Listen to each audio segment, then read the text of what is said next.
There's nothing really extra there. There's no additional minerals or vitamins or anything like that. It just tastes a little different.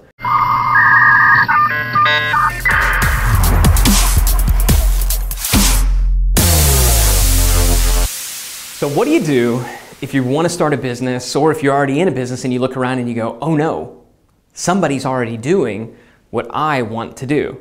How do you deal with competition? How do you deal with the fact that there's somebody else in your market that is doing that same thing that you want to do? That's the question that we're going to answer in this particular video. Now, the first thing that I want to address is, number one, if you find somebody that's out there doing what you're doing, this is good news. Okay? This is absolutely positively good news. It means you have chosen wisely. If when you go into a particular space, you say, this is great, no one else is doing this, then you have probably picked a really bad market, or you've done really, really, really bad market research. So if this is a concern, if this is a question you've asked, like, what do I do if I see that somebody else is doing the same thing that I want to do? Don't be concerned. It happens to everybody, it happens to us, and it's going to happen to you. It's business, it's capitalism, it's competition. It's going to happen, and it's a good thing. And I'm going to show you 3 reasons why you shouldn't be worried about it. So the first thing that you have to know when you see this issue come up is you got to answer this question. What's my reason to exist in this marketplace? Okay, if you go into a market and you look around and you say, you know, yep, there's people doing it, but I want to do it too. And if your only reason for wanting to do it is, and the reason I want to do it is because I just want to make some money, that's not a good enough reason. What is the reason, what is your reason to exist in this particular market in the eyes of your customers, right? Why do they want you to exist, right? Why do they want, not instead of some of these other people, but what's your reason to exist in addition to these other people? And I'm going to give you a little framework so you can come up with, you know, what your reason to exist might be, because there's 3 kind of ways or 3 reasons that you might have to exist in a particular market. And the analogy that I liken this to is water.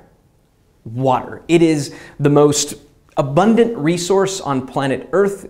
The vast majority of Earth is covered in water, and yet you see water sold in many different formats in many different ways. And if you said, you know what I want to do tomorrow? I want to sell water. If you looked around, you'd go, but water is already for sale, right? Or water's for free. You can just scoop it out of the thing, right? So it's kind of the same thing. So this also addresses the question of, what do I do if I want to go into a market but there's already people doing it for free? So here's the 3 reasons that you have to exist in a particular market. Number 1 is a unique flavor, right? A unique flavor. So going back to water, right? There's people out there who sell water, but their water has a distinct flavor, right? There's nothing really extra there. There's no additional minerals or vitamins or anything like that. It just tastes a little different, right? They added some sweetener. They just added a unique flavor. It could be the same thing for your business. You could be teaching the same thing that somebody else is doing, or you could have a nearly identical product to what someone else is selling, but you've got your own little flavor. You've got your own spin on this. So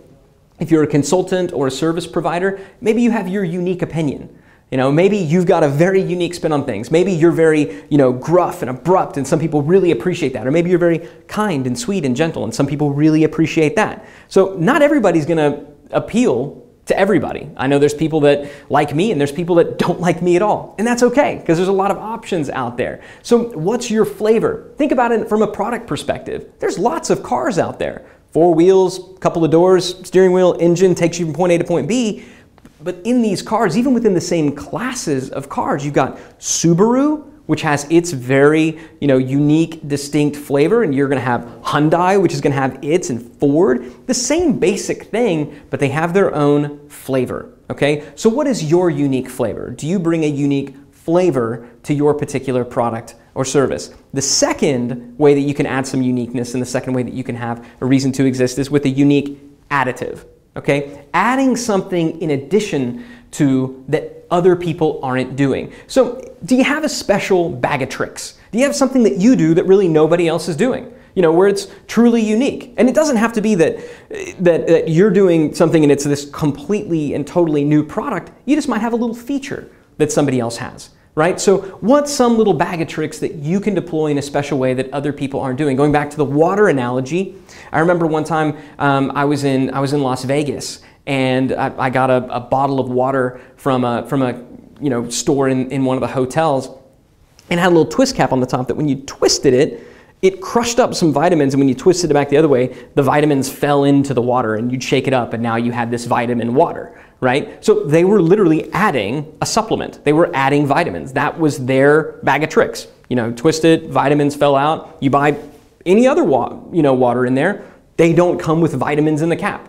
This one did, okay? That was their additive. So what's your unique additive? And the third type of uniqueness is unique packaging or unique delivery. And this can be as simple as, well, everybody else in my market is selling books, or they're selling print, and I'm going to do video, right? It could be something as simple as that, right? It could be everybody else is requiring people to go to their offices or you know, go to a different place to consume the information, and I'm going to let them do it online. You know, the delivery, the packaging, going back to the water analogy, there's tap water, and then there's bottled water. And in the case of a lot of bottled water companies, there's nothing special about their bottled water. They literally just bottled tap water. But what's unique about it? What's different? It's a delivery device. I don't have to bring my own bottle if I want water.